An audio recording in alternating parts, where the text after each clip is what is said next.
week 9 of the fantasy football season, and he sits at every matchup this week. The first game, Philadelphia Eagles at the Houston Texans on Thursday Night Football. So right here, Miles Sanders, he's been a solid fantasy player over the last few weeks. And last week, only 9 carries, 78 yards, but he found the end zone. And this week, with a good matchup, he's definitely a running back I got as a start this week. Next guy, Dameon Pierce for the Texans here. So Dameon Pierce, it's been a solid rookie season here for him, and pretty much he's the only guy on that Texans offense that's a threat. So this week here with 6 teams on bye, he's easily a running back you start, is a low-end number 1, and obviously to high 2 running back. Now to the Minnesota Vikings at the Washington Commanders. So right here, Dalvin Cook, he's starting to kick things into gear. He's been hot over the last 3 weeks of the season here with 15 or more fantasy points in each of his matchups. And right here versus the Washington Commanders, I think he has another good ball game, and this offense is going to open up even more over there in Minnesota with the acquisition of TJ Hawkinson. So Dalvin Cook, another good game for him it's going to be, and he's a start. Now to the Commander side of things, Brian Robinson Jr., this is the last week I'm going to give him a start, especially with 6 teams on bye here. There's not many options to go around in fantasy football, so I got him as a start. Antonio Gibson, ever since Robinson's been back from his injury, he's been a solid fantasy player, but this week here I got him as a borderline option, low-end 2, flex option at the running back position. He's catching the ball out of the backfield. Last week, 7 catches, 58 yards, and he found the end zone. And him and Taylor Heineke actually have a good rapport. But this week here, I think this Viking defense is going to zero in on him, and he will have a down type of ball game as Gibson. So I got him borderline. And J.D. McKissick, he's been the odd man out for the most part here, barely doing anything for fantasy owners there for the last few weeks. So right now, it looks like Robinson's locked in as the early downs back, and Antonio Gibson, the third down back and 2-minute offense back. So right here, we'll game Carolina Panthers at the Cincinnati Bengals. Donta Foreman over the last 2 weeks has gone over 100 yards, and last week he had 30 fantasy points in PPR league. So right now, we don't know if Chuba Hubbard's going to play in this ball game. He said he should be on track here, but if I'm the Carolina Panthers, I'm giving Donta Foreman the first 2 downs of work, and the Chuba Hubbard third down work, and obviously passing downs work. So right now, Donta Foreman, even in a tough matchup versus the Bengals, I give up the 5th least amount of fantasy points to running backs on the season, is an RB2 this week for your lineup. And Chuba Hubbard, if he does come back to the lineup, is a borderline guy, is a flex option this week here. But I know 6 teams on bye, a lot of these guys, most fantasy players are going to play, but right here, I don't have a lot of high ceilings for these borderline guys. So right now, Foreman's a start as a number 2 back, and Chuba Hubbard, if he plays, a borderline guy, because if I'm the Panthers, while he's Foreman not going to get a good workload. Now Joe Mixon, he's a start each and every week. I know he never the greatest of games on Monday Night Football versus the Cleveland Browns, but he still carved out number 2 running back numbers with over 12 fantasy points in that one. Buffalo Bills at the New York Jets. So right here, Devin Singletary, I got him as a start. He catches a lot of passes out of the backfield. He's not the greatest of backs, obviously, in between the tackles or in terms of putting up fantasy points, but he's still a guy that can contribute, and definitely in a week with not a lot of running backs playing, he's a guy I got as an RB2. Now to Nyheim Hines, who they traded for at the trade deadline here. He's a guy that's going to be a passing downs back and another weapon added to the offense. Obviously, they had J.D. McKissick on the contract in the offseason, where he was going to be a good passing downs running back and even a guy to line up in the slot. But obviously, McKissick spurned him at the end and went back to Washington. So now they get that with Nyheim Hines. But right now, he's a borderline option. This Jet defense is pretty decent this season here, but he's got to learn the playbook, and we'll see how they integrate him into the offense. So I got him as a borderline option. Now to the New York Jets, Michael Carter. Last week, a decent ball game with 10 fantasy points in PPR leagues. But right here in a tough matchup versus a great defense in the Buffalo Bills, I have him as a borderline option. But most fantasy owners are probably going to be starting Michael Carter. But I'm just going to stay lower your expectations in this one versus Bill team, because if the Jets get down early and often, which I expect in this one here, I don't know if Carter's going to see tons of work. We also see Ty Johnson on this roster where he might get passing downs work, even though I don't have him listed on here, but he would be a sit anyway. Now to James Robinson. Jets traded for him a couple weeks ago here, and J-Rob last week, I know he didn't be up to snuff with the playbook and he didn't play a lot, but even the last few weeks with the Jacksonville Jaguars, he was just a guy not getting the job done. So Robinson I have as a sit this week now the Colts at the New England Patriots. Jonathan Taylor, as long as he's healthy, he's a guy you just got to throw out there and hope for the best over the next few weeks here. I know Taylor's been a first pick overall in most fantasy drafts and not getting the job done, but it's not all his fault. This offensive line has been bad. The quarterback play's been inconsistent and bad for the most of the season here. And I think this Colts team, if they got a chance in this ball game, they got to lean on Jonathan Taylor here. And you got to see him get 20, 25 touches in this one. Now to Deion Jackson, he's going to be the backup over there in Indianapolis. I know they got Zach Moss in the deal, but Deion Jackson looked good in his spot start for Jonathan Taylor in the 2 ball games, especially in his second game versus the Jacksonville Jaguars a few weeks ago where he had 10 catches for 79 yards. So Deion Jackson's definitely a guy to get off the waiver wire and stash on your bench. But right now, for this week in a tough matchup versus the Patriots in New England, I got him as a sit. Now to the Patriots side of things.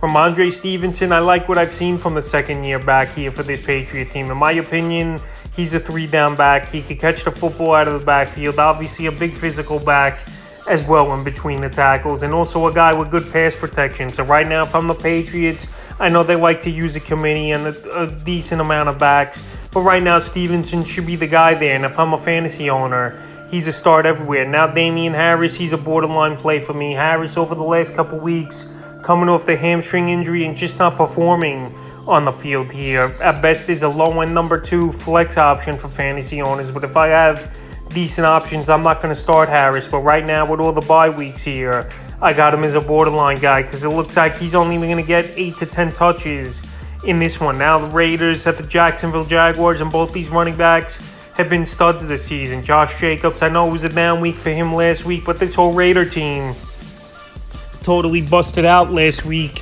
where they didn't do anything or move the football. So right now, Josh Jacobs, I think he bounces back in this one. And he's been putting up RB1 numbers for the majority of the season. So I got him in the start. Now Travis Etienne, I was down on him coming into the season. But right now, he's the man over there. 2 games in a row over 100 yards rushing. Last week, 152 yards rushing. And he found the end zone. So right now, he's a must start and a low-end number running back for your fantasy team weekly. So right here was an easy matchup. Now to the Dolphins at the Chicago Bears. RAHEEM MOSTERT, he's a guy I'm going to give the nod in this one. I know Jeff Wilson Jr. just got traded there, but he's got to pick up the playbook, and we got to see what he could do, even though obviously he knows Mike McDaniel from his San Francisco 49er days. So they went out there and made the deal for Jeff Wilson. But RAHEEM MOSTERT, he's been running the football well, putting up good number 2 running back numbers. And this week here in a pretty good matchup at the Chicago Bears, I got him as a start after we just saw Tony Pollard slash him in that Week 8 ball game. Jeff Wilson Jr., like I said, he'll pick up the playbook. I think this could be a 50-50 split down the line later this season. But for this week here, because it's his first ball game with the Dolphins here, I got Wilson as a sit. Now to the Bears side of things, Khalil Herbert, in my opinion, is the better running back. He's a guy I want to see get more work. And I was hoping David Montgomery would get traded to the Rams or something here, where we'd see Herbert. But right now, it looks like it's going to be a 50-50 split once again over there in Chicago. Herbert, he fits this offense better. Him and Fields have a better rapport, in my opinion here. So I would have Herbert as a borderline start in this ball game. And David Montgomery, he's just a touchdown or bust for the most part here. Over the last couple weeks, he's barely done anything for fantasy owners in PPR leagues. I know he runs hard, tries for every yard, but right now he's just not cutting it.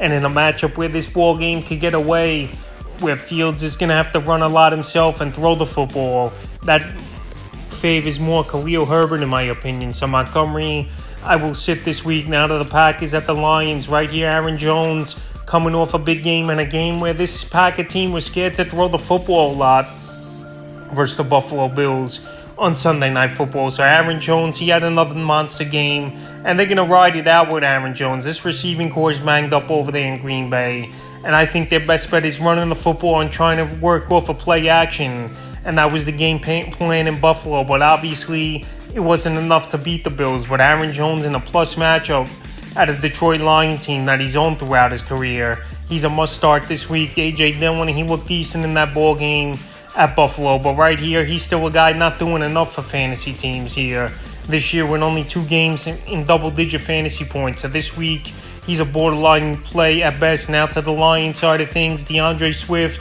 He's not 100% off injury, Dan Campbell said. But his work's going to go up as the weeks go on here, I think, DeAndre Swift. And he's a guy you got to put in his starting line, especially with 6 teams on bye this week. He can catch the ball out of the backfield. He's an explosive running back where it really only takes one play for him to have a big fantasy day. So Swift, I have as a start this week. And Jamal Williams, we know he's the goal line guy. And we know he's been getting a lot of work in a 50-50 split for the most part. But this week here, I think the Packers are going to want to shut down their former teammate in this one. And Williams, I don't know if he's going to be a consistent guy week in and week out. So this week, I got him as a borderline option. But it wouldn't be surprising to me if he has 50, 60 total yards as well and finds the end zone. But this week, I think he's due for a down game. Now to the Chargers at the Falcons. Austin Eckler, it wouldn't surprise me this week if he's the number 1 running back in fantasy points in the fast turf of the land. And right here, they're going to lean on him more. Mike Williams, he's out multiple weeks. Keenan Allen, so far early in the week, hasn't practiced. We'll see if he plays.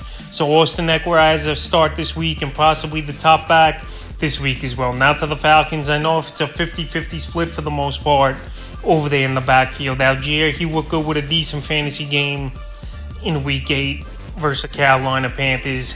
And Caleb Lee as well had a decent game. 16 carries, 91 yards. So right here, this Falcon team, they're running the football a lot no matter what. But this week here, I don't like these guys in this matchup for some reason, where I think they could be chasing points and where Mariota's going to have to lean on a Drake London and a Kyle Pitts. So this week here, I got Algier and Huntley as a sitting out to the Seattle Seahawks at the Arizona Cardinals. Kenneth Walker, he's been a stud running back. Even though I know last week the points weren't all that great, he still found the end zone.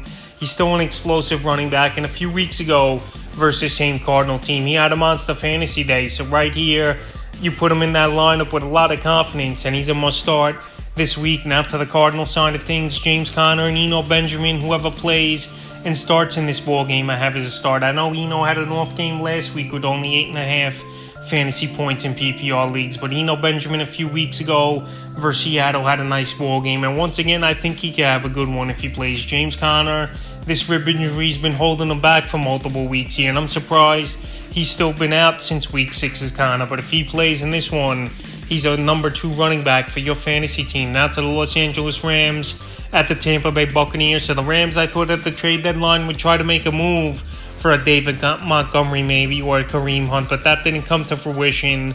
And right now it's 3 guys over there pretty much in Los Angeles, and I don't like any of them, especially in a tough matchup at Tampa Bay that's pretty good versus running backs this season. So Darrell Henderson, he really hasn't got on track this season.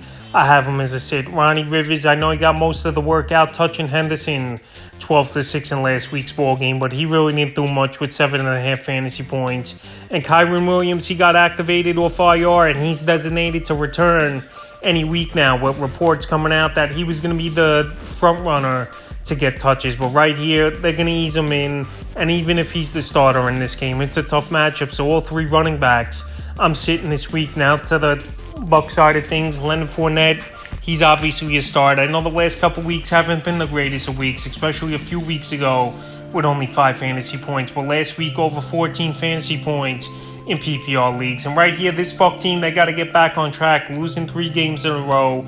This is a big ball game, and they want revenge in this one, obviously, after the Rams eliminated them from the playoffs last season. So I think Leonard Fournette gets back on track in this one and has a good ball game. And now Rachaad White in PPR leagues, he's been putting up 7-8 fantasy points for the most part here. And this week, I got him as a borderline play because as a number 2 running back or a flex option, I think he could be decent with the 6 teams on a bye. And a lot of fantasy owners are going to run into this problem this week. So Rachaad White, he's getting work. He's getting some passing downs work and a drive to himself per game. And this week here, if you need someone, especially with the bye weeks and injuries, I got him as a borderline play. Now to the Tennessee Titans at the Kansas City Chiefs on Sunday Night Football. Derrick Henry coming off a 200-yard plus game, and they're going to keep feeding the beast no matter what. This guy is hard to get down. He's possibly the best running back in between the tackles, and you start him each and every week. Now to the Chiefs side of things, it's pretty much a 3 running back split over there in Kansas City. Isaiah Pacheco got the start in the Week 7 ball game, but he didn't see that much work. But he's averaging on 5 yards per carry this season, Pacheco. So I'm hoping the Chiefs give him the reins over here and see what he could do with 15 plus carries in a ball game. But this week here, I got him as a borderline option. Now to Clyde Edwards-Helaire, he's a sit for me. If he don't get a touchdown, he pretty much doesn't do anything for fantasy owners here.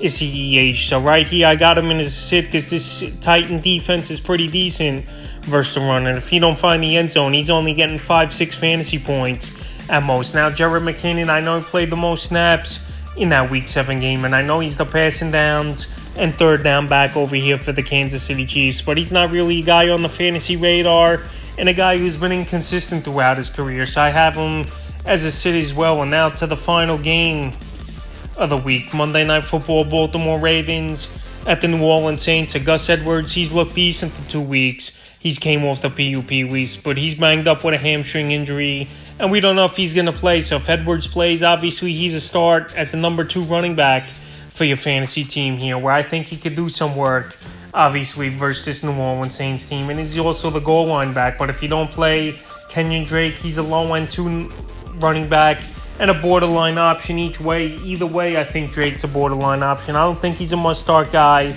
Low-end 2 running back. I know he had a couple decent games the last 2 out of 3 weeks with nice fantasy points, but we saw early in the season where he was the man over there when Dobbins was down and Edwards was still out. He wasn't putting up great fantasy points as Kenyon Drake. And this same team, they're starting to get in the zone a little bit and play decent football. So right here, if Edwards plays, he's a start for me. And if Drake plays and obviously starts, he's still a borderline play for me. And now to the same side of things, Alvin Kamara, the last few weeks, he's gotten things going, including a monster fantasy game. Last week going over 35 fantasy points. So this week, I'm not expecting that 30-plus fantasy points, but anywhere from 18 to 25 is a definite possibility here for Alvin Kamara. And he's a guy you got to roll with each and every week, and he's an obvious start. So that's Week 9 running back starter sits every matchup of the fantasy football season.